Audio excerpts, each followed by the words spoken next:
Hey, Stoney here, with another interview with the creator of Mechabellum.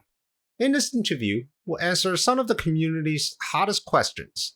We'll delve into the new 0.9 patch that's scheduled to go out this week, and what's to come after. Hi Bearlike, it's great to have you back for another chat. I can only imagine how crazy things must be for you right now, but I'm glad you could take some time out to catch up with us. How are you doing these days? It's been a whirlwind few weeks as we gear up for the release of version 0.90 this week. Fingers crossed, everything goes smoothly. Our team has been working tirelessly to bring you a ton of new content, which is currently undergoing rigorous testing.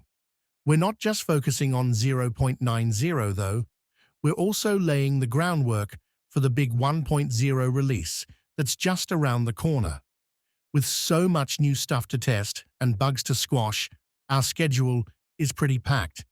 But we're super stoked to finally share a more complete version of this project with you after months of hard work.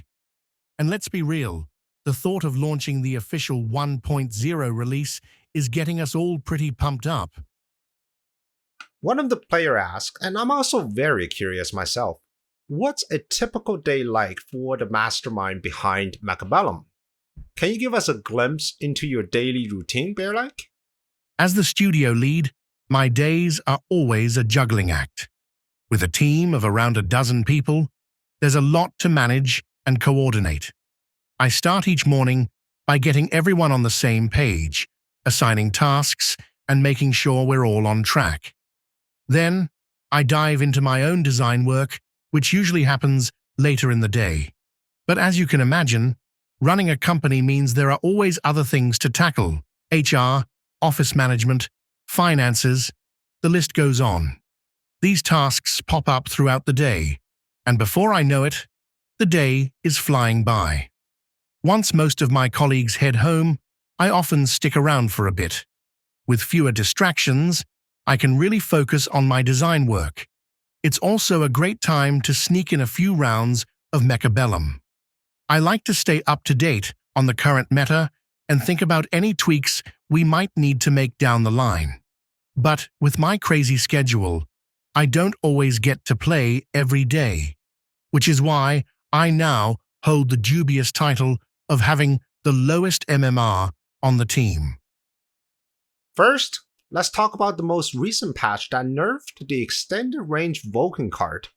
Has the team been contemplating about it for a while, or was it a recent decision? We've known for a while that Vulcan is a pretty powerful card, but we didn't nerf it earlier because the Vulcan itself was struggling. It was actually the weakest of the giant units, so we focused on buffing it up over the past few patches. It wasn't until about 2 patches ago that Vulcan finally reached a good spot. Looking back, maybe we should have just nerfed Vulcan while buffing the unit's base stats. At the time, we thought it would be too complicated to buff and nerf at the same time, and we weren't sure how much to nerf.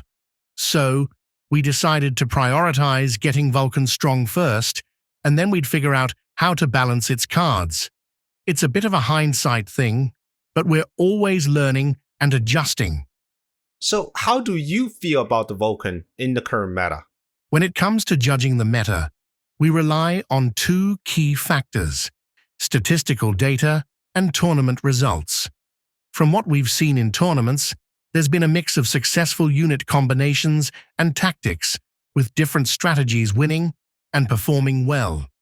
So far, Vulcan hasn't seemed to have a dominating edge in tournaments. We're keeping a close eye on the data, but we need more of it, since the latest update was only a week ago. Since the last patch, the new starting unit, Tarantula, was used a lot, but its win rate wasn't particularly high. This suggests players are still experimenting with new units, which can skew the metadata. We plan to analyze the new data next week. That said, in the current version, Vulcan does feel relatively strong, and many players have told us it's very powerful. Before the official 0.90 release, we hope to make some more adjustments to Vulcan. Alright, Let's talk about the new 0.9 patch. The centerpiece of this patch is the new Farseer unit. What inspired the name? We were inspired by the hero Farseer from Warcraft 3. Although our unit is quite different, we like the name because it fits well with the unit's abilities. The unit helps nearby units gain longer range, so we think the name Farseer suits it quite well. When I first saw the name, I thought it was just going to be a utility vehicle. But after playing a few games with it, I discovered just how capable it is in dishing out raw damage. Could you share with us the thought process behind creating a unit like this? From the very beginning, we wanted to create a unit like this, but it wasn't until later that we gave it a name. We noticed that there were only a few units in the game that used missiles as their primary attack method, like the Overlord and Stormcaller. So, we set out to create more units like that. At the same time, we felt that the game was lacking in support units, and we wanted to create a unit that could provide more battlefield support to other units. The Farseer is a great example of this. Its technology is mostly focused on support, but its attack method makes it one of the best in the game. It can attack both air and ground units, launch 2 missiles at once, and has a decent splash range. This makes it effective against a variety of units, especially after leveling up, which compensates for its initial lack of attack power. Once it reaches a high level, its main attack method can counter many other units in the game, except for those with extremely high health. We also see the Farseer as a potential output unit in the late game, similar to the old version of the Mustang. With sufficient level and equipment, it will perform better. In our latest test version, we added a new technology called Range Enhancement, which is the first technology to enhance its main attack method. We hope this will give players a choice to strengthen its attack output.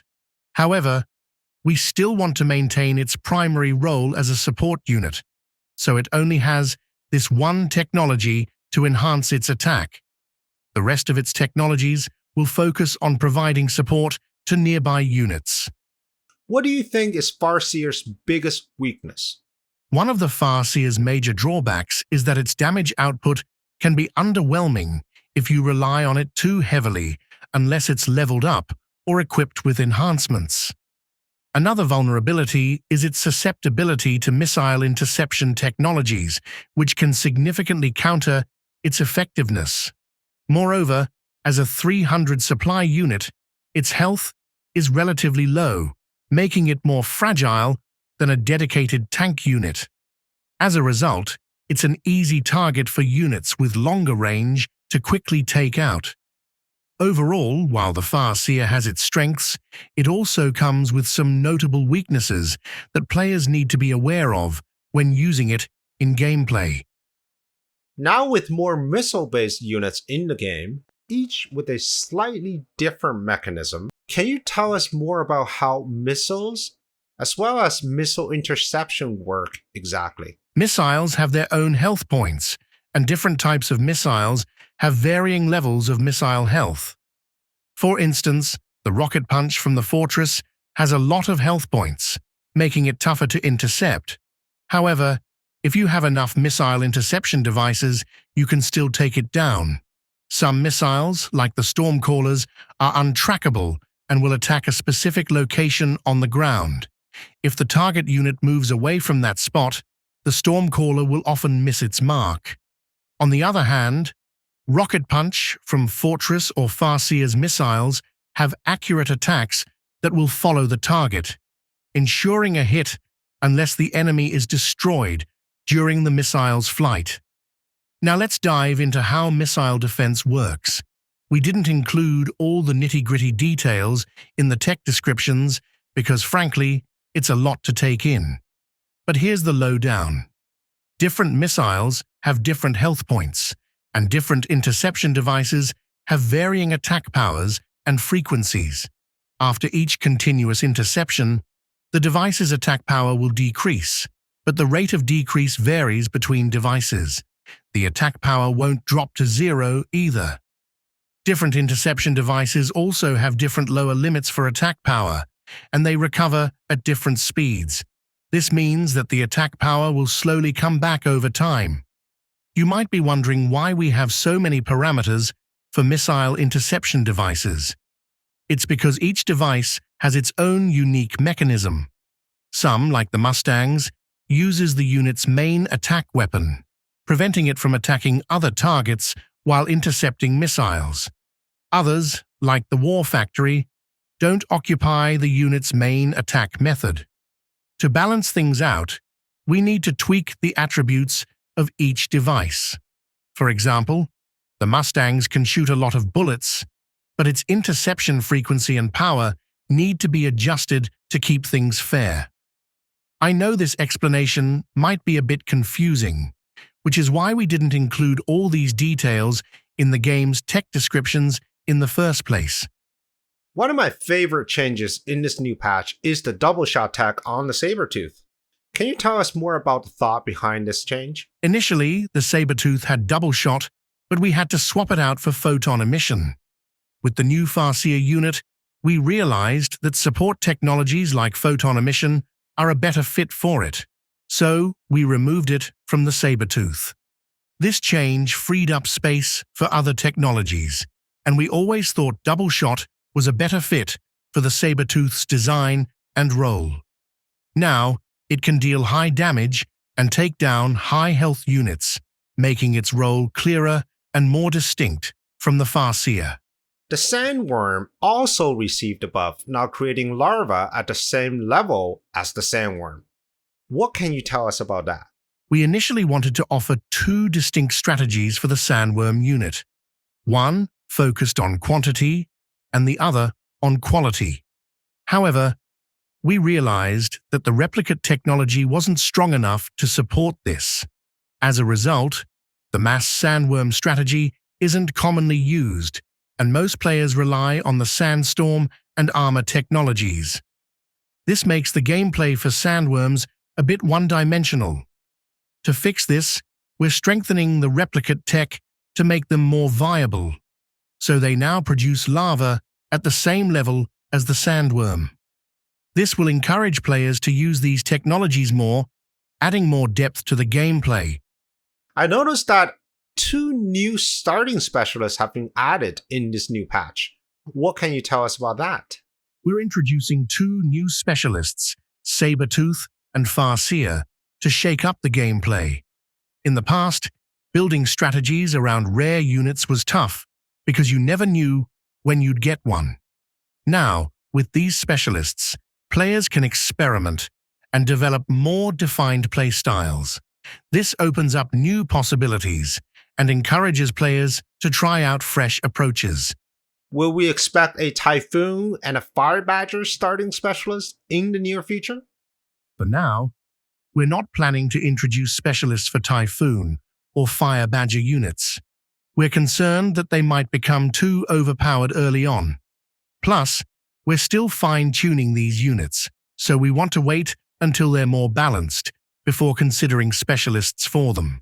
I noticed that the War Factory got a buff as well, especially to its production technologies, allowing it to have more production rounds. Why is that? We recently tweaked War Factory's production technologies, mainly with free-for-all mode in mind. Since turns are shorter in 1 versus 1 and 2 versus 2, this change won't impact those modes as much. Our goal is to make War Factory more appealing in FFA, where it's currently underutilized. We want to encourage players to give it a try in this mode. You mentioned that there's going to be a new badge system to go with the monthly and seasonal tournaments. That's very exciting news. Can you tell us more about that? We're introducing the new badget system to complement our tournament and season mechanisms, which will be rolled out in version 1.0. This way, we can make tournaments and seasons more meaningful to the player. For example, with the badge system, players can see their past tournament achievements and badges and share them with others. They'll also have a collection page to view all their badges, which will give them a sense of accomplishment and pride. We've created different badges for different tournaments, and players can choose which one to display next to their name. This way, they won't have to worry about not being able to show off their favorite badge. In the 0.9 version, our tournament system has also changed. We now have monthly tournaments with unique badges for each. The monthly tournaments will have a different theme each month, and the badges will match that theme. In the upcoming 1.0 version, we'll have a season system where each season will last around 3 months. At the end of each season, we'll have a special tournament with its own badge. Some of us are wondering, now that we're very close to a full game launch, so what will happen in terms of promotion? How are we getting the word out to get more players to play Mechabellum after the 1.0 launch? For the 1.0 launch, our publishing partner, Paradox, will be leading the marketing efforts. We're still working on the specifics, but I can say that starting from 0.9, our marketing efforts will ramp up. I don't want to reveal too much just yet, but I can tell you that we're planning to increase our promotional efforts over the next few months. You'll see more new players joining the community, and we're excited to share more about the game with a wider audience. We're committed to making a big splash with the 1.0 launch, and we're working hard to make sure that happens. Stay tuned for more updates, and get ready to welcome new players to the community. Here's a wishlist item mentioned by one of the players. He said that right now, after a match ends, he would like to continue to chat, but the other player may not be in the game. Can you include a notification to let us know if one of the players have left the game? To be honest, I hadn't thought about this issue before, but now that you've brought it up, I think it's a great idea. We agree that it's a good feature to add, and since it's relatively simple to implement, we'll prioritize adding it as soon as possible. Every time I ask the community for questions, someone will ask a question about upcoming units. The most interesting question so far is around the potential for another Titan unit like the War Factory. Is there something planned in the future? Yes, we do have plans for that. We actually are working on an aerial Titan unit right now. We're really fond of this unit's design and appearance, so I'm excited to see players get their hands on it. I'm looking forward to the day when players can actually play with this unit. However, before we get to that point, we need to introduce 3 new units after the Farseer, so it's still a ways off. But trust me, it'll be worth the wait. Thank you, Bearlike, for taking time to keep us in the loop about this amazing game. I'm rooting for you and the team, and wishing you all the best for a successful full game launch in the near future. I'll see you around. Prepare your tactics. Mechabellum's calling. Deploy your fortress. The battlefield's alive with swarms.